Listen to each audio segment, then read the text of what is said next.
Я бы хотел сказать, что начать свое выступление именно с того, что есть у нас позитивные вещи, которые за последнее время у нас появились. Это когда мы знаем, почему мы проигрываем экстремизму на Кавказе. Дело в том, что экстремистская деятельность – это сеть.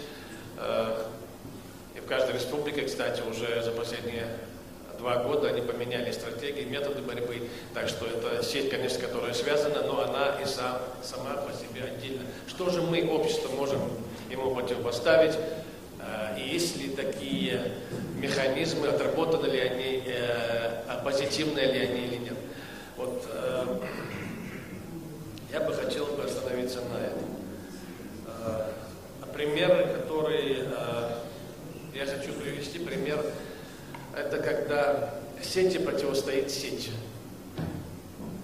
Это пример у Чеченской Республики за последние 3 года. В каждом селе, скажем, Ильяуля создана своя сеть, она в которую входит администрация этого села, как орган, пусть и муниципальный, но орган власти. Второе входит это имам села, это духовенство, и общественные деятели, и наиболее уважаемые люди из этого села. То есть вот эта сеть, она отвечает за это село. И здесь есть эффективная такая часть, которая может быть использована и другими, имеется в виду регионами. Что же я хотел бы поделить, и буду сейчас употреблять слово клан, но клан не как преступный клан, а клан как образ жизни. На Кавказе это тейп, это вирт и так далее, то есть как институт. На протяжении 300 лет наше государство сначала для завоевания, а потом для борьбы с сепаратизмом, и последние 20 лет для борьбы с терроризмом и экстремизмом на Северном Кавказе использует только один подход, на мой взгляд, это кнута и пряник, когда создаем элиту, поддерживаем ее, а с теми, кто не согласен, с ними мы воюем. И всегда неэффективно мы работаем с авторитетными общественными группами, религиозными деятелями, правительственными организациями и с кланами. Схема, которую сегодня предлагает полпред Ахлапони, с точки зрения управляемости, борьбы с коррупцией, эффективности, контроля над финансовыми потоками, имеет целый ряд преимуществ перед сегодняшней системой. Но, тем не менее, вернее, хотелось бы сказать, что традиционная система имеет ряд преимуществ, особенно противостояние экстремизму, одно из которых наличие внутренних ресурсов, борьбы с внешним влиянием и чужой идеологией. Экстремисты для клана и ТЭП – это злейший враг, угрожающий им влиянию и целостности, поскольку члены клана, воспринимающие идеологию ваххабизма, автоматически уходят из подчинения и нарушают иерархию, создают другой пример для остальных, дурной пример для остальных. А поэтому при всех коррупционных и прочих недостатках, с которыми необходимо бороться, клановая система имеет право на существование, поскольку является эффективным в борьбе барьером на пути проникновения религиозного экстремизма в обществе. Было бы глупо эту особенность кланов не использовать, имеется в виду со стороны государства.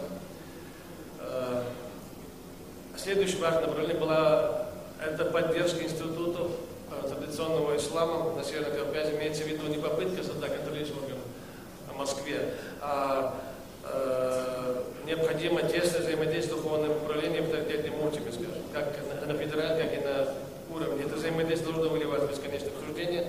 На наш взгляд, набор методик может быть самым разным, от просветительской деятельности среди молодежи до совершенствования федеральной и региональной законодательной базы. Вот. К примеру, создание эффективного законодательства, призванного локализовать религиозность, является очень деликатной задачей. Дело в том, что его можно при участии только тех людей, которых знают ислам. Вот. Вторым, не менее важным компонентом является ориентация Института гражданского общества на борьбу с экстремизмом и коррупцией. Стадия институционального развития гражданского института Северного Кавказа можно считать фактически завершенной.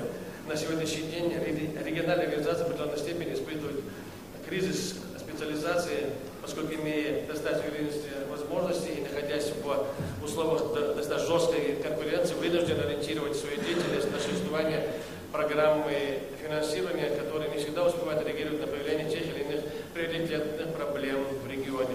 В отличие от основной части России, гражданским институтом Кавказа труднее организироваться, поскольку их руководство и сотрудники побеждают той или иным темпом и сообществом. Соответственно, степень ответственности за декларируемые цели и взятые обязательства съемков организации достаточно высока. Тенденции ее, к сожалению, не наблюдаются. Безответственное поведение организации одной или другой общественной организации неминуемо окажет негативное воздействие на репутацию или сообщества. Этот сдерживающий фактор является гарантией стабильности организации и до определенной степени является гарантом ее эффективности. Вот. И здесь я об этом чуть остановлюсь на этом. Дело в том, что мы уже 2 года проводим по проектам Института общественного проектирования на Кавказе, во всех регионах, исследования институтов гражданского общества в плане их эффективности. Это наше заключение, кстати. Вот. Тут очень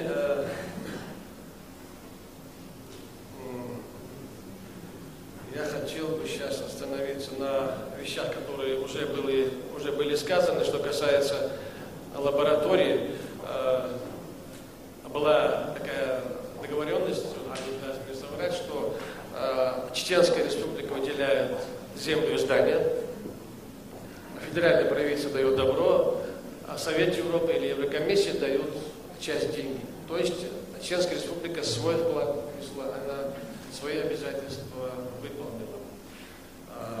И я бы хотел бы остановиться еще на одном месте, которое мы хотели бы затронуть. Это последнее, что я хочу вам сейчас почитать. Это вещь, которая мы говорили про людей, которые возвращаются, которые уходят, а потом возвращаются.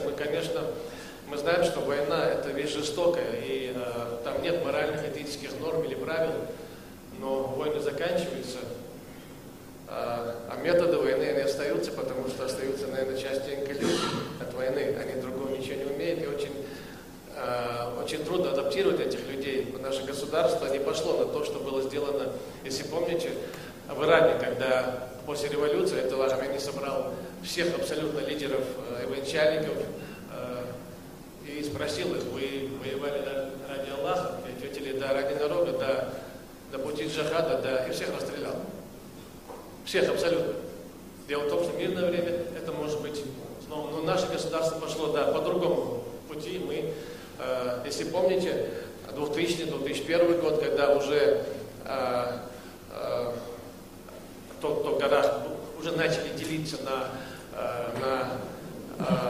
на умеренных, имеется в виду тот, кто за идею шел в горы, и были те, кто по другим причинам, ради мести и так далее. Но и есть второго правда, которые и арабы, и другие, там, и третьи, и если помните, вот Али писал книгу про Ахмед Хаджи, и там он приводит этот пример, когда как великолепный тактик Ахмед Хаджи воспользовался этим моментом, и когда были разделены на умеренных и тех, кто мы называем сейчас непримиримые. И умеренные были приглашены на нашу сторону, то есть на хорошую. И это разделение, оно фактически лишило поддержки людей, тех, кто остался во многом. Это была тактика перед событием Нальчики в 2005 году, за полгода. Я первый раз, конечно, эксперт Совета Европы сделал заявление довольно жесткое, что правоохранительная система Кабардино-Балкарии является и провоцирует в некоторой степени очень плохие вещи. Имеется в виду, когда обычные мусульмане идут в мечеть, за ними смотрит участковый, а у него подвернута штанина. Его хватает и забирает. Но дело в том, что штанина может быть подвернута из-за того, что был дождь полчаса назад, и он хочет прийти чистым в эту мечеть. То, что не было специалистов, кто мог различить идеологию ваххабизма от нормальных тех вещей, которые мы с вами исповедуем. Вот. Это спровоцировало фактически, экстремисты были воспользоваться этим моментом. Что делается на сегодняшний день в Чечне? Я уже говорил вам про это.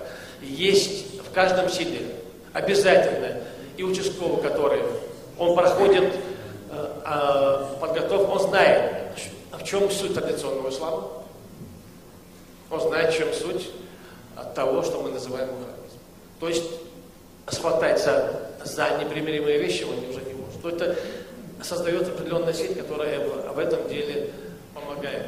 То есть я заканчиваю, хотелось бы сказать, что не все механизмы нашего государства еще используют. И мы сами к этому подходим довольно-таки, когда у нас на территории есть небольшие территории, вернее, на Северном Кавказе, которые нету власти по сути, институт власти отсутствует.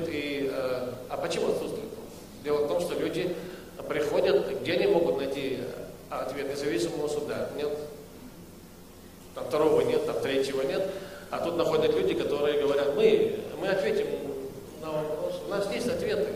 И даже в рай поможем попасть. А давайте к нам. У них есть ответы.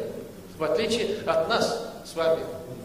То здесь мы проигрываем. Дело в том, что вот примеры и Чечни, и других положительных, я думаю, что их должны были, конечно, мы все с вами брать и им учиться.